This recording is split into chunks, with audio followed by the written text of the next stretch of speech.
Hello, everyone. Welcome back to the Chats and Chapters podcast. Today, we have a very special guest, a lovely ray of sunshine, one of my favorite people on the planet, even though I've only known her for about a year. She is a fellow trail runner, a fellow rock climber, a fellow outdoorsy woman, and a fellow book editor. And so I'm so excited to have Allison on the podcast. Allison, welcome. Caitlin, thank you so much for having me. What a wonderful introduction. Incredible. I love starting off every episode with a guest of getting a little bit of their background. So, how did you first get into book editing? What drew you to book editing? Give everyone a bit of your history. Absolutely. So, I have wanted to be a book editor ever since I was in high school, but my mom was an executive director of a nonprofit, big in the communications realm in our area in Central Illinois. So, my mom was a leader in the community in communications. And so I thought I had to do that too. So I got my degree in communications and I got jobs in corporate PR and government PR. I realized I was getting farther and farther away from what I had wanted to do when I was younger and losing my passion for the field that I was in. So I had seen on social media that one of my very good friends had started writing a book. I was so happy for her, and I reached out and asked if we could connect because I had always wanted to be a book editor. And really, what I wanted out of that conversation was the chance to read her book and potentially give her some critiques. Right. But she told me she had just started working for a boutique startup book coaching and publishing company and that the team was growing. And so she connected me with the CEO, and the CEO hired me part-time and 6 months later, full-time. And I started doing communications for them to get my foot in the door, primarily doing PR for authors for the company. And once I was brought on full-time, the CEO knew I wanted to do book editing. So from then on, I was book editing every book we published. Nice. So that's how crazy. I went from communications to book editing. From when you started to when you were editing every book, what was the timeline? It was like 8 months, maybe. God. I know. It was really fast. The company was growing really fast, and I was getting a lot of great experience during those months, kind of training for book editing. So once I was brought on full time, it made financial sense for her to have me doing that for the company. And it was an incredible way to get experience before jumping off the deep end. Yeah. That is insane. But I love it. And it's so fascinating how things line up. Because briefly, I want to talk about how you and I connected, because I feel both stories are such a serendipitous moment of like you reaching out to her and she's like, oh, actually, I have this opportunity. And I felt the same. I found Allison on TikTok and I watched her How I Became a Book Editor videos. And I was like, oh, I want to do that. So I left a comment on one of them. And then I was like, okay, well, that's probably never going to happen, but we'll see how it goes. And it had been weeks. And you commented back or you messaged me and you were like, hey, like, I totally love to connect if you want to do a Zoom call and chat. And I was like, a Zoom? She wants, like, oh, okay. Like, yeah, sure, of course. Because I don't expect some random person on TikTok that I just left a comment for to be like, yeah, let's have a conversation. And so you're honestly, but besides me wanting to get out of corporate and loving books and everything, but like you're the one that pushed me and I was like, oh yeah, I can actually do this. It's just so crazy that connected you to how you started. And then like I connected with you when I was getting started and it's great. Yeah. I love the way that stuff works out. I know. But it's so crazy to think that that's how we met. And we've done so much together since then. I know. It is wild. And that was a year ago. Yeah. That was crazy. Okay. So what was your most memorable early experience as an editor that shaped your approach? Yeah. I would say I'm thinking of two of my first ever books in particular that I edited at that publishing company. And the author's feedback to my feedback was they were so grateful. They, couldn't believe some of the things that I had caught for them. And they felt like I really saw their underlying message. And so I was like, oh, do I just have like a knack for this? Like, I know I've always wanted to do it and been so excited to try it, but like, could I really do it? Like, am I actually, because at that point I was still kind of on trial with these projects. And so It was really rewarding. And I think that specific feedback in general made me very protective of the author voice Mhm. and the author's approach to telling the story and not just sticking to the rules of how you should do things, but what's going to be authentic to the author. And while, of course, that was what I was doing and what they liked about my approach, it made me notice it and lean into it even more. Yeah. And so I really appreciated them cheering me on because they Mhm. knew where I was at in my book editing journey and them taking a leap of faith in me too. Um, Yes. and then for that to work out and then to have a good experience and obviously me too. So Yeah. uh I I totally agree. I think I'm so grateful for the first handful of authors when I had the conversation with them and I was like, "Hey, I'm brand new. I would love to, yes. do this at a discount, blah blah blah blah. I'm totally on board." And they were like, "Yeah, absolutely." And then you have so much fun doing it. They have so much fun reading your feedback and like it's just Yeah. it's good both ways and you're like, "Oh, Yes. wow. Okay. Yeah. This is a thing. You definitely Yeah. had a knack and have a knack for editing books." And it's just how it all worked out. I love it. I know. Ah, And let's take a moment to appreciate the authors who let yes. us Yeah. play for the first couple of books and Yes. figure out what we're doing. Yeah, figure Um, out our process and how I remember in the very beginning, I was very and I still am very cautious about how I word my comments, but I was definitely wording comments and then I would delete them and I'm okay, I want to give the feedback, but I don't I need to like delete and just remember I would go through and change everything because I was so overthink everything. yeah, which I still very much do. It's a Virgo thing. I hate it, but also it makes me really good at what I do. But Yeah. yeah, Yes. it's one of those where I appreciate them so Mhm. much for being like, Yeah. "Okay, you're new, I'm new, let's do this together." And I was like, Yeah. "Amazing."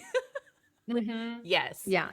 So, when did you start at the publishing company that you were at? This month is my 5-year anniversary of being Oh in the my gosh. publishing industry. Okay. Yeah.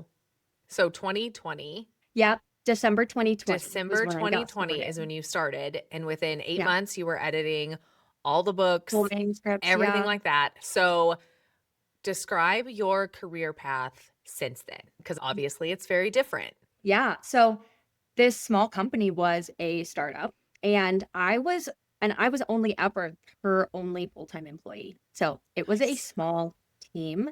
And so I basically was kind of like COO because whatever needed to get done, we just had to make it happen. Yep. Whatever we could, it was very much like bootstraps and figuring it out and just how can we serve authors and make the CEO's dream come true.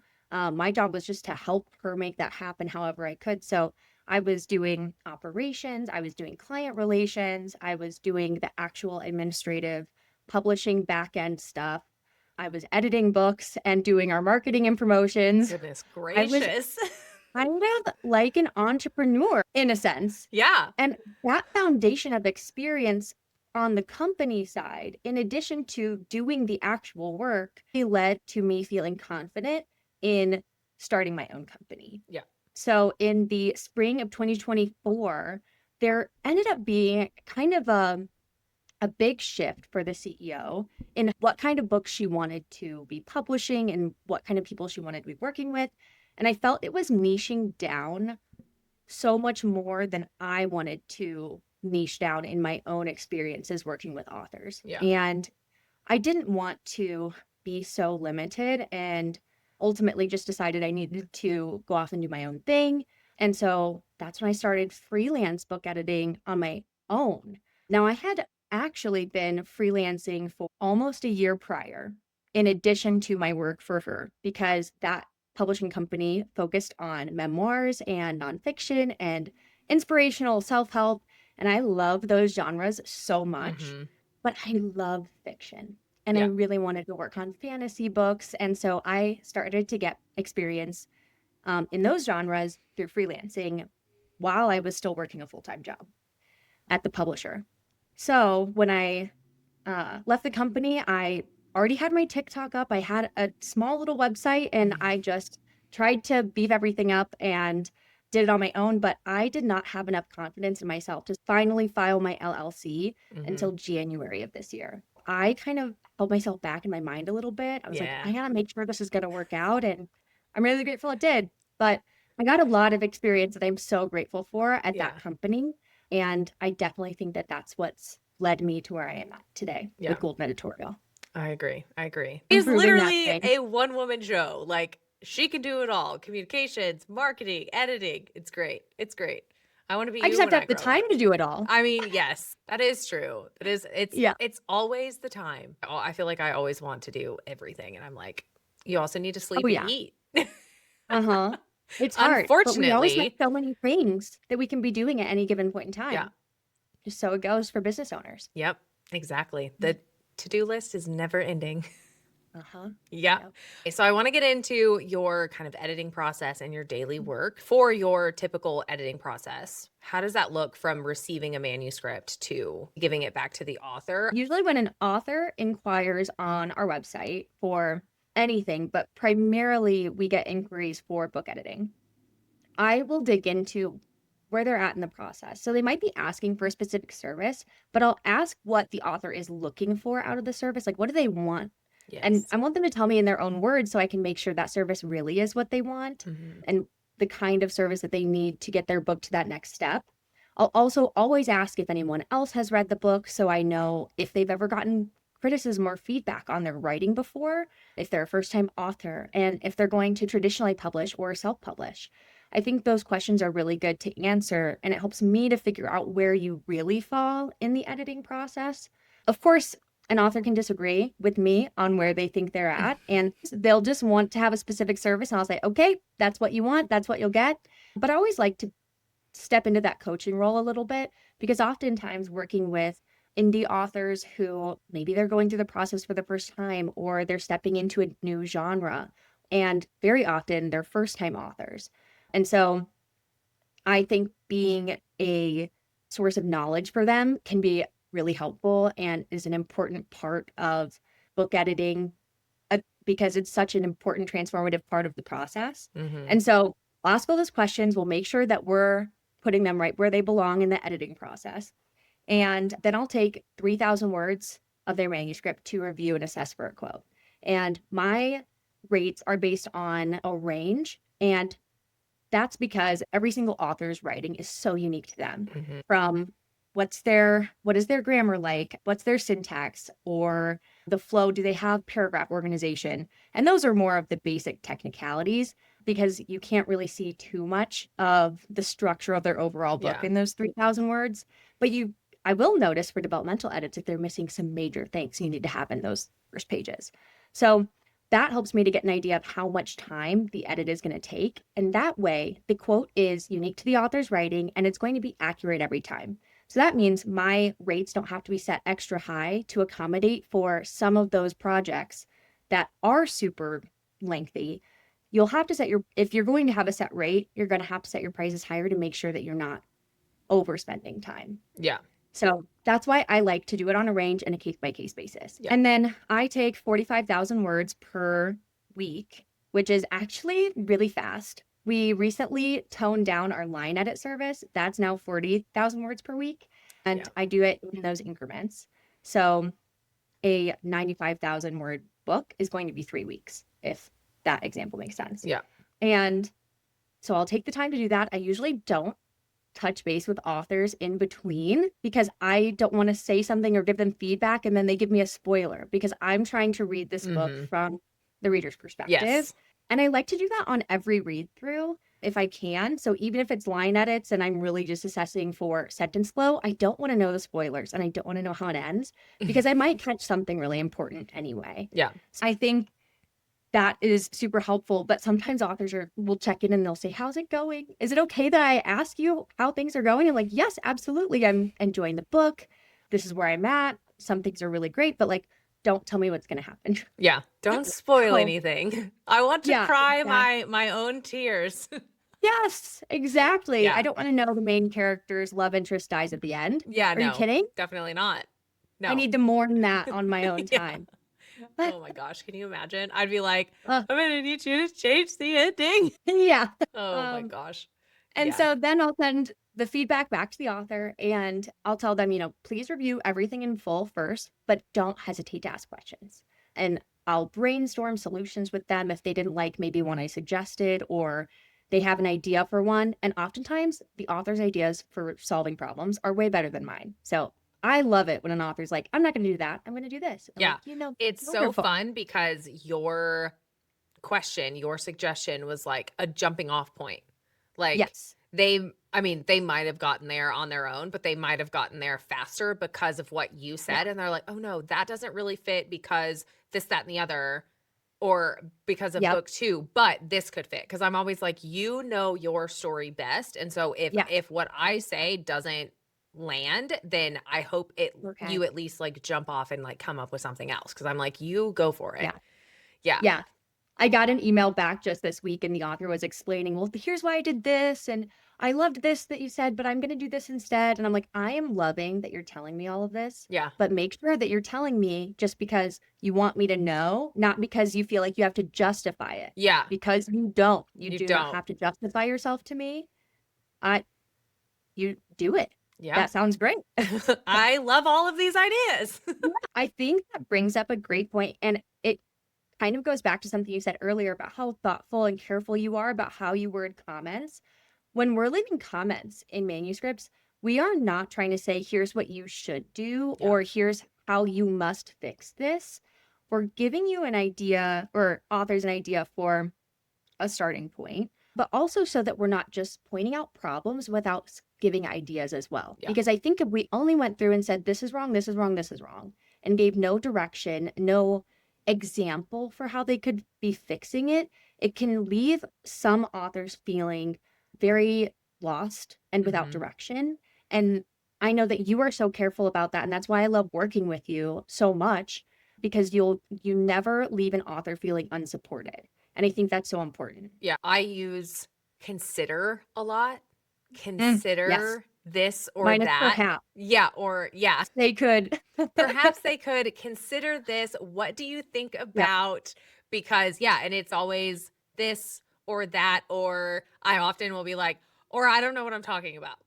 I know what I'm talking about, Yeah. but also I always go back to I don't know your story as well as you do. So I'm like, these Yeah. are just ideas. These are just Yeah. ideas that are popping in my brain. I have sent emails to authors. I did one developmental edit and I sent her memo, and in the email I was like, here's everything. Review it. Let me know what you think. And I said, do not be alarmed with all the exclamation points. I am just so excited. And she was like, oh, that's great. And I was like, I don't, Oh God. I use exclamation points not as like, you have to do this or like bad. I'm just Mhm. like, I'm so excited. Like this could be a possibility. And I'm like, just don't be Yeah. alarmed. I'm a bit much. I know. I just get really excited. I love that so much. We have those little quirks as we work. I just Yeah. saw one of my authors put in the acknowledgments of their book, which is so sweet. Never expected, but so I love it. thoughtful when they do Yes. that.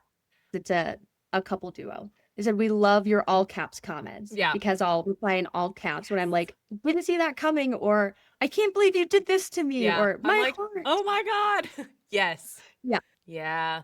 Good times. Kind of going off of leaving comments and stuff, how do you approach providing constructive or maybe more critical feedback to Mm. authors? How do you approach that when it's like really tough? How do you Mhm. approach those scenarios? Yeah, that is tough, especially when I can tell that that's an important part of the story for them, or even sometimes, and I try not to do this, but if I do a developmental edit and then, the author implements some things, and then maybe the issue remains and I'm doing the line edit and I spawn it again, and maybe they didn't do anything to try to rectify it because they just don't want to, or maybe they tried and it just doesn't hit the mark. I try not to really drill into the comments so much that I'm making them feel frustrated or annoyed, but I'll further explain or try to approach the issue from a different standpoint. I mean, the phrase is kill your darlings for a reason. And Yeah. sometimes our favorite parts of the book that we've written, or like maybe we just really loved the writing experience, or there's this quirky thing about stories that we love that most other readers don't. And it's so hard because you want to hang on to that and it feels unique to you. But ultimately, while you're writing your book for you, you're also really writing it for the reader. Yeah. I think that's really important to keep in mind. And so I try to recenter the author around the reader's experience, not their writing experience. Yeah. Because I think every author has to shift into that mindset as you go through the editing process. When you write it for you. When you edit it for your reader. And that can be hard sometimes. But I try to be very compassionate and see it from their point of view and like why they like it and see if there are elements that we can put in somewhere else that achieve that same maybe emotion they're going for with Mm-hmm. the scene or something to try to meet them halfway as much as possible, frame it a different way, give another type of solution, or sometimes say, I wouldn't be doing my job if I didn't tell you this. Yeah. This is incorrect, not right, I would be whatever. doing you a disservice if I did not bring this to your attention. I would feel Yeah, bad. Yeah. it's my job. This is Yeah. why you're paying me, is to point out this stuff. If I didn't and you got bad reviews because of this, you would hate me. Yeah. But you can always decide to disregard this comment. So Yeah. sometimes you really have to train yourself mentally as an editor to just not put too much stock in the outcome because at the end of the day, it's the author's book. And that's something that I had to learn over the course of my editing career. Yeah. It's not my baby, even though I see what it could be in my mind. Mm-hmm. Ultimately, that might not be its path. Yeah. So yeah. So I try to approach those comments with as much care and tact and compassion as possible, but I make sure to temper it always with the at the end of the day, it's their decision Yeah. mindset. I think for us and probably most book editors is they are readers first and that's why they want to become a book editor. Yeah. And so oftentimes when I'm giving feedback or a comment, hey, I think you need to expand on this, give the readers a little bit more, they're going to want to know the backstory here or kind of how that happened. I'm like, it's for the readers. And I know that because I want to know. I want to know this information. Please Yeah. tell me. Uh-huh. So I often will like turn it back to I think your readers are going to pause here or I Mhm. think your readers might because it caused me to pause. Or I Totally. think for this situation they're going to be like, "Wait, how did that happen?" Because I'm saying that. So I Yes. think Yeah. I think what you said is like writing it is for you, but throughout the editing process, you're editing it for the readers. I think that is gold. I love that. It's one of my favorite phrases, and every Yeah. time I share that with an author in like a book coaching session or something, it's like light Yeah. bulb. Yeah. Yeah. That is great. So speaking of kind of feedback, constructive criticism, helpful comments, all of that, what are, I don't know, let's say the top 3, just the top 3 common mistakes that you see in manuscripts? And how do you Mm, help authors fix them? Okay. I just posted a TikTok on this one, Ooh. but this one I catch in like every single manuscript. And so I hope none of my authors watching this know I'm outing them. But basically any filter words like Mhm. she heard footsteps, footsteps echoed. Yeah. There are so many more examples that I had in the video, but anything where you're describing what your character is experiencing, you want to describe it so the reader can experience it. Yeah. So those filter words just separate. So the reader, if you think about it, the reader is reading what happens to the characters, but instead, you want the reader to experience what's happening to the characters, if you think about it that way. Yes. So that is one I catch in every single manuscript. Absolutely. Mhm. Other one is in the first chapter or two. Is Mhm. way too much backstory, not enough action. Too much the main characters thinking in their mind about their entire life story Yeah. in a very unnatural way. Yes. That is Mm. super It's common. I love it when it's, like, so obvious that it is this sentence is so that the reader has this information and it doesn't Mhm. actually belong in the story. I'm like, Yep. no." Yeah. Yeah. And, noticing themselves in the mirror on their way out the door. I think that's in so many books, even ones that I read for fun, Yeah. that aren't my author's books. That's just so common. And then the last one, which I guess I've given you 3, but I'm gonna throw in one more bonus one. She released the breath she was holding. I know. I have mixed feelings about it. because I do understand what Yeah. it's eliciting. And I don't want to be a hater just to be a hater. But as a reader, I laugh Yeah. in books that I'm like just reading for fun, not editing. I'm like, oh, I can't believe this author used this and it's already so overused, Yeah. you know? Yeah. So I don't know. I'm not trying to be a hater. So my authors will not take that out of their book. And that's okay.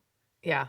I stuff like that is very it's that and then like the he like he picked off an invisible like lint thing from his shoulder or whatever and I'm like, "Okay.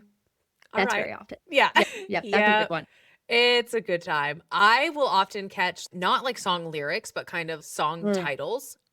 Like I all the caught time. one that said "Shake It Off," and I was like, I'm just putting a comment in here, just gonna let you know. I was like, this might pull readers out of the book because Yeah. I immediately started singing Taylor Swift. So Totally. maybe consider switching up the sentence, giving it the Yeah. same meaning, but not using these specific words. Yep. Yeah, Totally.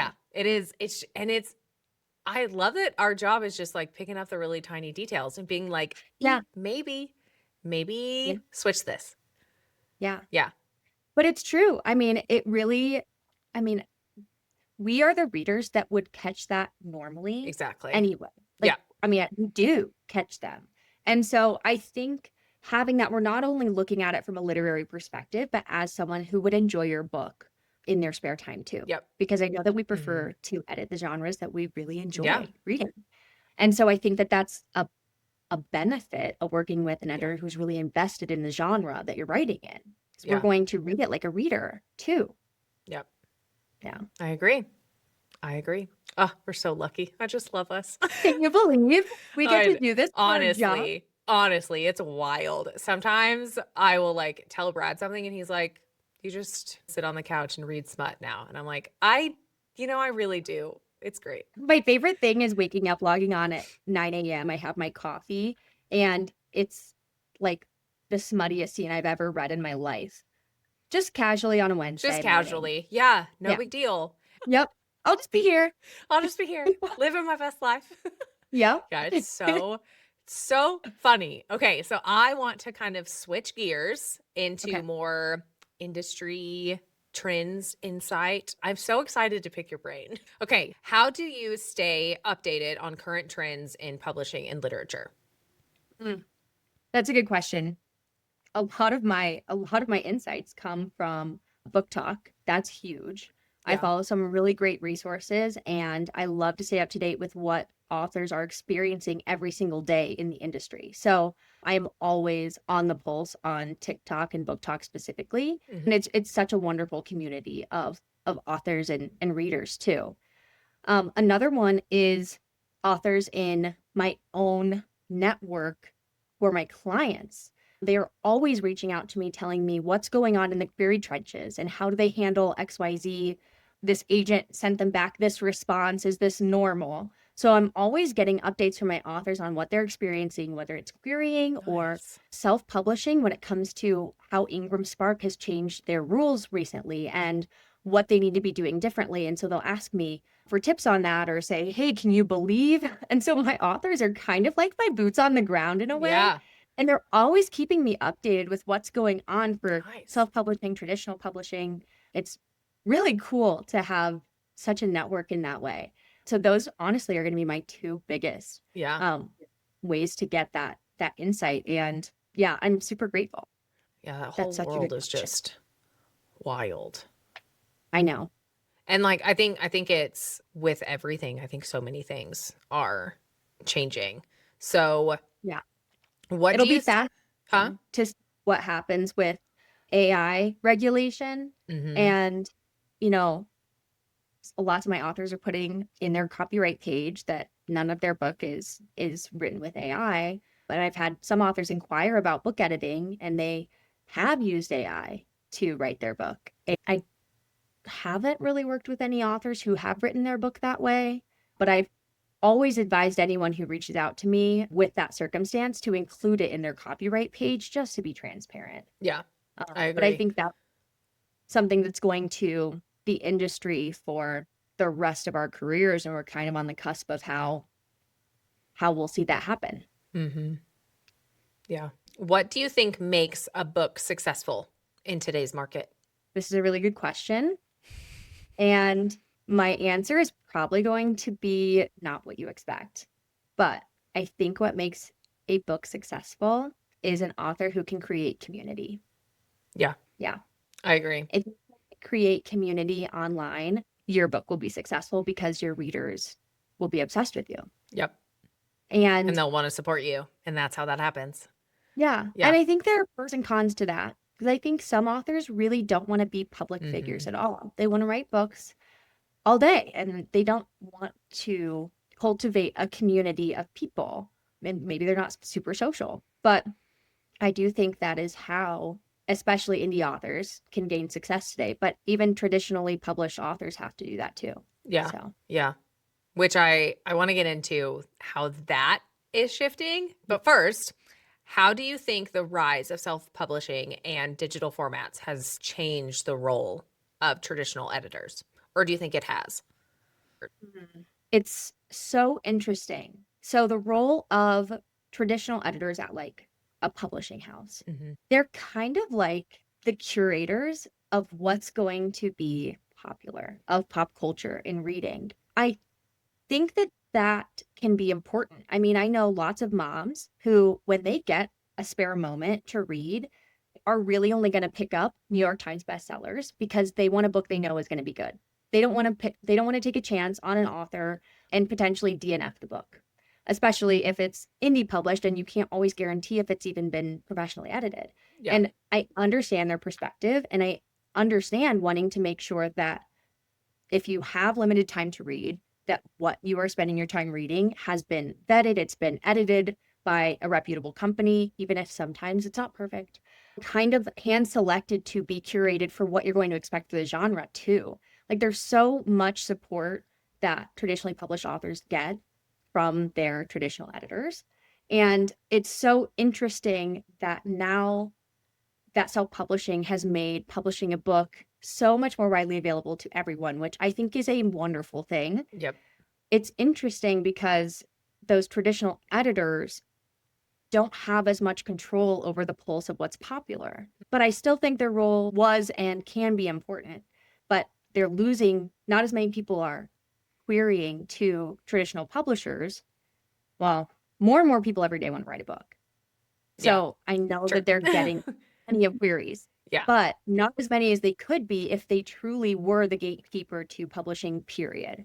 Yeah. So it's just very fascinating to see that. I was listening to, I think it was a podcast or a YouTube video, and the guest that was on was worked at a publishing company and is an author. And she was saying that only like 2% of the budget goes towards marketing. And so it's kind of shifting to where if you want to get traditionally published, you have to already have a following. Yes. Like Yeah. you have to be pretending, basically acting like you are trying to self-publish, like building that community like you were saying, Yeah. and then query, and then fingers crossed that you get traditionally published, and then you still have to do that whole side of it. And so I think Yeah. that is probably one of the big things of, well, it's not worth it. If I have to put all this work in anyways, I might as well control Yeah. everything and self-publish. Yeah. That creative control is huge. Yeah. Well, yeah, I do think that those traditional editors and publishers, they will even cherry pick and buy books that have already been published, Yeah. self-published by Yep. author. Yeah, because They want to they're see success huge. proven first now. Mm-hmm. And I think authorship is will at some point ultimately become synonymous with being an influencer. That's my hot take. Interesting. I do think that it's getting more and more and more important. So we'll see how that goes. Yeah. So kind of tied into how/where do you see the publishing industry evolving in the next few years? Do you think traditional will ever, I mean, it won't go away, but do you think that it will go to like the back burner more than it kind of already is? Yeah, I do think it'll go to the back burner. Yeah. I think if traditional publishers continue to require proven success from authors before taking them on, authors will realize if I can do this on my own, why in the world would I give all my royalties away to a publisher Yeah. who is only going to spend 2% of their budget on my marketing? Yeah. So I do think that they are making themselves by telling authors, you have to do it all yourself, actually. Yeah. We'll edit it for you, but we won't let you have creative control. Yeah. I feel like it's been crazy the amount of self-published books that have gotten picked up Yeah, it's and huge. been like it's just they've exploded. Yeah, And I'm like, I mean, it's already big. It's already popular. Like everyone's already talking about it. Like, why sell your soul? Like that's just always, I mean, obviously I understand like the title of it, but I'm like, yeah. you were doing the thing. Everyone has their reasons. Yeah. But I totally understand. It makes me wonder. I'm like, oh gosh, what was so great about that deal Yeah. that what you were doing was worth giving up?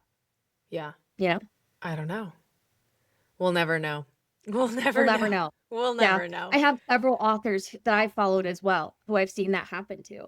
Yeah. And it's so interesting to watch their journey from self to traditional after publishing it the first time Yeah. And then they get themselves. like they have to do the new covers. And so then like Their title. and the readers get mad that they didn't get like the self-published ones. Yeah. Yeah.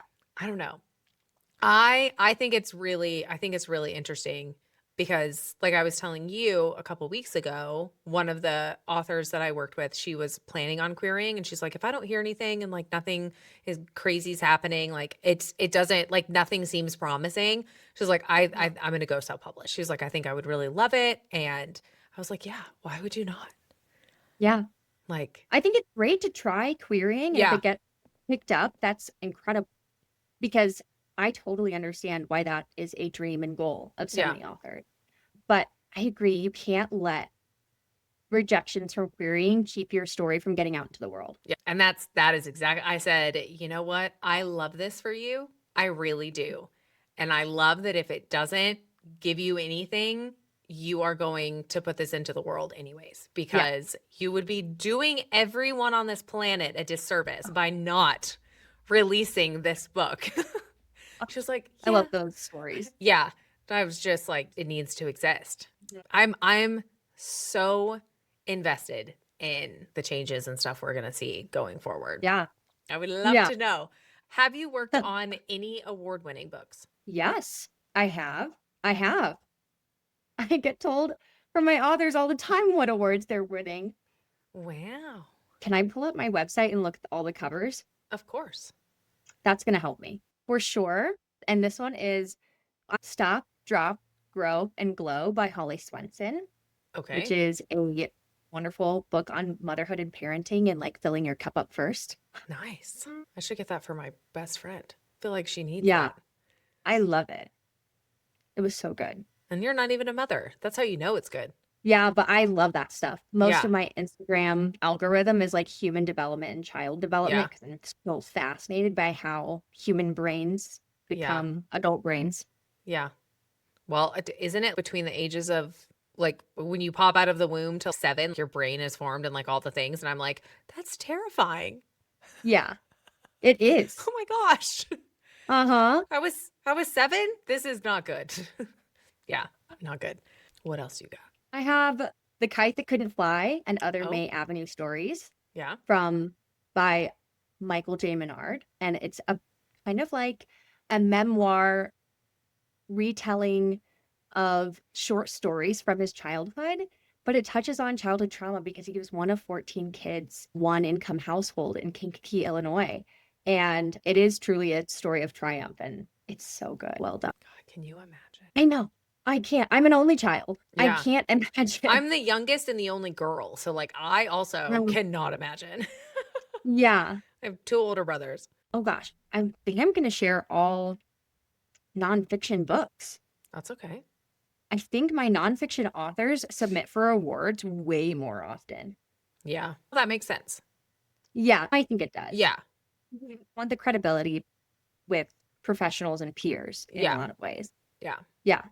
The other one is Breathe, Sleep, Thrive by Dr. Shireen Lim. And it's truly about like your airway health and how much your access to oxygen affects your entire life, whether during sleep, how you perform in school and at work, and how like your palate has to develop a certain way. It's What? my fiance also has sleep apnea, so I was so invested. I almost had him go Yeah. do this whole jaw surgery, but you have to like recover for like 6 months, so he's not going to do it. But he couldn't eat solid foods for like 3 months. Yeah. Oh my gosh. But if you do That's it younger when you're developing, but yeah. then airway specialists are not covered by insurance. Of course they're not. No, it's only the most basic thing you need is oxygen. Yeah. So That's anyway, that's so fun though, because I mostly edit fiction, but I do love the few nonfictions because you're just like, I don't know. I loved college. I feel like I'm like back in school and I'm like, woo, like I'm like obviously yeah, reading it to edit it, but you're absorbing the information. You're like, this is so yeah, fascinating. yeah. That's Truly, I could read a nonfiction book about any topic and be yeah. so invested Yeah. in the information and making sure that it is engaging information Yeah. too, and being like, you know what, this passage needs to liven up a little bit to keep Yeah. interest, which is good feedback to have. Yeah. But especially when we have such a variety of projects that cross our desks, Caitlin, like it's so fun to go from genre to genre, and it keeps things really interesting. I agree. Well, congrats on working on award-winning books. That's so Thank you. exciting. Look at Yeah, you it go. is. I Yeah. love getting those emails from authors. It's just the coolest thing. What advice would you give aspiring authors submitting their work to editors? I would recommend reaching out before you meet them. Yes. And if you don't know when to reach out to an editor, reach out right now and ask Yep. them what their lead time is, because that's a great question to ask and you'll establish your relationship early. Yeah. So I would say to reach out in advance, too far in advance, if you don't know. Another thing I would ask is I would ask them what genres they work on and what genres they like to read for fun. I think those are two really important questions to make sure that you're aligned with the right book editor Mm. and to also ask what specific services they specialize in.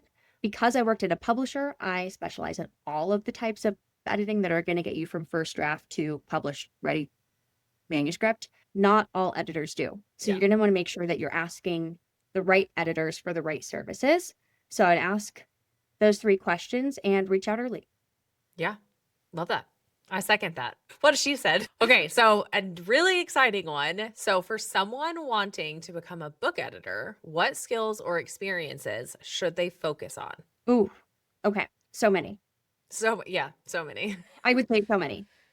I would for sure start looking into certifications that you can do or courses. There are some online courses that maybe you don't get a certification that you can attach to your name, but you're still going to get a good foundation of education. And that's what you should be looking for. So, some things you can find for free, and those are totally worth your while to get a baseline of education and information. You do not have to have a 4-year English degree to Nope. be a book editor by any stretch. You do need to start expanding your knowledge base because just wanting to be an editor is not enough to actually start editing books and offering your time and insights in exchange for money. I would start learning as much as you can, and you can do that for free, but I would work your way up to paying for courses as well and certifications. And I would also start expanding your network a little bit and Mhm. reaching out to authors and just letting her know that you're interested in editing. And I mean, I would even see if authors might let you read their book as a beta reader to get Mhm. started.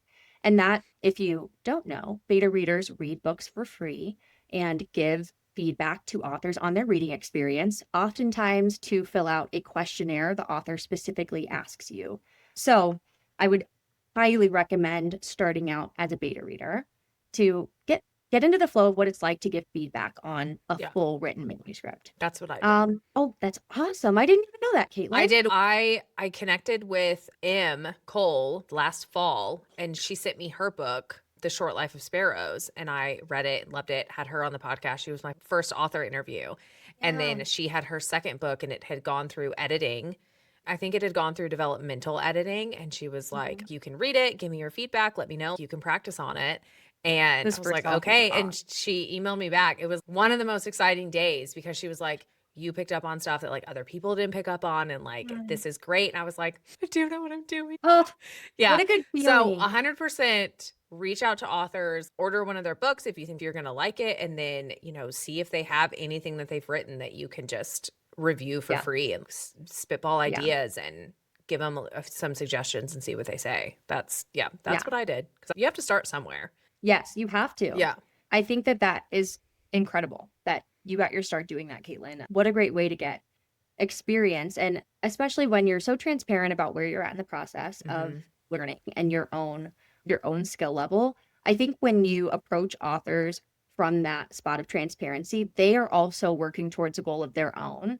And it's such a wonderful community that Hmm. I think authors and writers are such special people that they're going to want to support you back. Yeah, So, yeah. I agree. What is one book you've edited recently that listeners should check out and why?